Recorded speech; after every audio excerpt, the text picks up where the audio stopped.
Realism in Blender is hard. Everyone who's tried to make something realistic knows just how hard it really is. Most of the time it's an issue with the scene that we just can't put our finger on, but most of the time it's people. People are just so good at telling us something is real or fake. They're just too good at noticing small details and picking out the things that are real versus the things that are so obviously fake. Or are we? I am lost.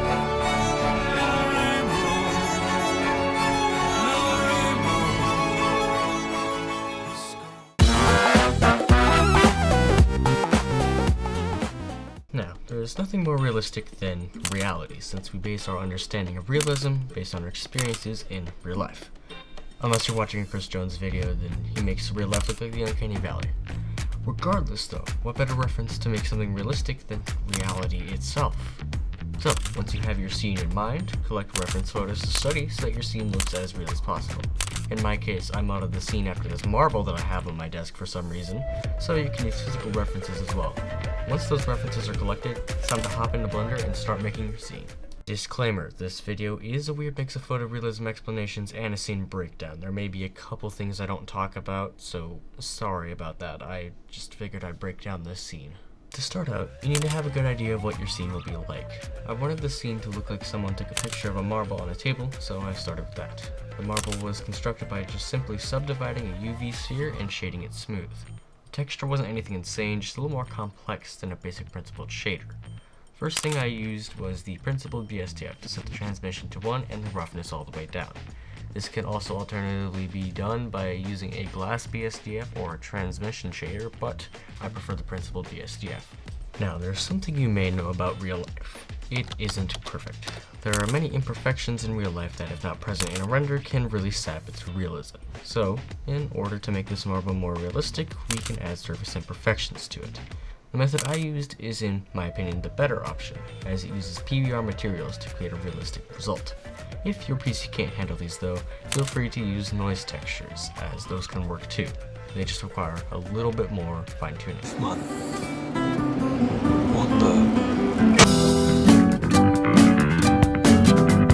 In order to make this marble look less fake than my friends, we need to make the surface look worn. The way I did this was by taking a roughness map from a different texture and running it through a color ramp into the principled shader. I then pressed Ctrl T to get a texture coordinate and a mapping node. This only works if you have Node Wrangler enabled, and if you don't, come on, seriously, what are we doing? Anyway, change it from object to generated on the texture coordinate. This just looks better to me, but you do what fits you. I then took an image texture of a wall and fed it into a bump that went to the normal of the principled. This helped the glass to refract and reflect light a little more realistically than just the surface texture. With this, the marble is basically done, so now we can move on to... Hey, anything enter here. I couldn't figure out a good place to put this, so I'll say it now. In order to make the table look better, I added in little dust particles. This was simply done through a hair particle system with the render as object and the object being an icosphere. The icosphere's texture is just a mix between a transparent and a diffuse BSDF. With this little random detail out of the way, I can direct you back to your regular scheduled programming. Enjoy! Once basic composition is done, you can now add in other details. I personally added in an apple I got from Polyhaven as well as some paper clips that I modeled. With this scene, the lighting really helps dictate object placement, so go ahead and add an HDRI to help with lighting. HDRI is, in my opinion, the best lighting, as it takes real-world lighting measurements and puts them into Blender, as opposed to a fake-looking skybox or sky texture. The reason I made the model before setting up the scene is because it's just better to have your subject finalized before you add in any unnecessary detail. Our subject is now done, and since we're sure this is our subject, we can work our camera angles. In this case, I had the marble as the center of focus, with some other miscellaneous objects surrounding it, all on a wooden table. With the scene planned, we can work out composition. Composition is essentially the makeup of a shot and how it looks to the eye. In my case, I wanted the marble in the center, since that is the subject. All the other objects can really be placed anywhere, but there are some good rules to follow. The method I used in this scene involves using the multiple grounds. By grounds, I mean foreground, midground, and background. In this case, the subject is in the midground, so we need objects to fill up the dead space. I put a paperclip I modeled leading up to the marble, as well as one in the background to add depth. I also added another paperclip in the midground to help add some more texture to the shot. and then finally added this apple from Polyhaven to help fill up the left side of the screen.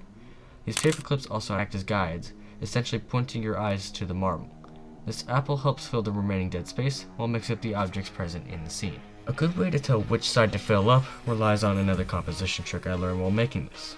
Whenever you take a picture, you naturally put the subject to one side or another. Not necessarily one of the thirds, but to the side slightly.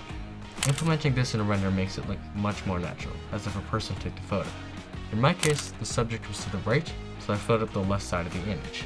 During the whole process, I tweaked the lighting, but it's usually better to have your lighting finalized before the composition process occurs. Now though, with composition done, we can head on to... You may be thinking, we already got the camera, there's no point in working on this. Well, you're wrong. The camera may be the most important part of a realistic render, since we define realism based on either our own eyes or a photo. It's extremely necessary to dial in the camera. In the case of this scene, the subject is a marble on a table, so I thought that the most logical way to take a photo of this marble would be through a macro shot. I set the focal length in this case to 150 in order to get a nice zoomed in shot while still being within a realistic range for focal length. While the focal length doesn't matter too much, the f-stop and depth of field do. Because this is a macro shot, the background is going to be severely out of focus. The way I achieved this was just by setting my f-stop to a very low number, and I mean a low number. This just helps to keep the background as out of focus as possible, adding to the realism. I also set the focus object of the camera to this empty in order to make sure the right object was in focus. It's extremely finicky without using this method, so I encourage that you use an empty for focusing. Camera alignment is also a big part of the realism, but that was covered in composition, so now we can move on to...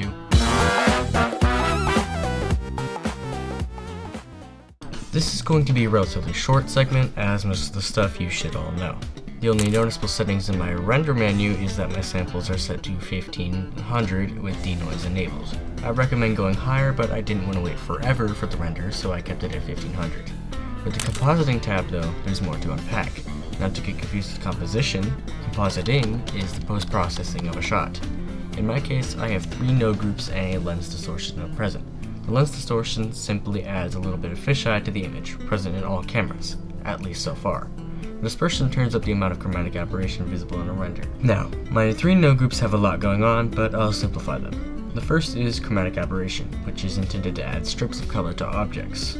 However, this is essentially covered in lens distortion, so that isn't as impactful. The second node is an exponential glare node. This node simulates the bloom around a light source and boosts brightness overall. The final node is sensor noise, which simulates the random pixels you see in photos, especially in dark areas.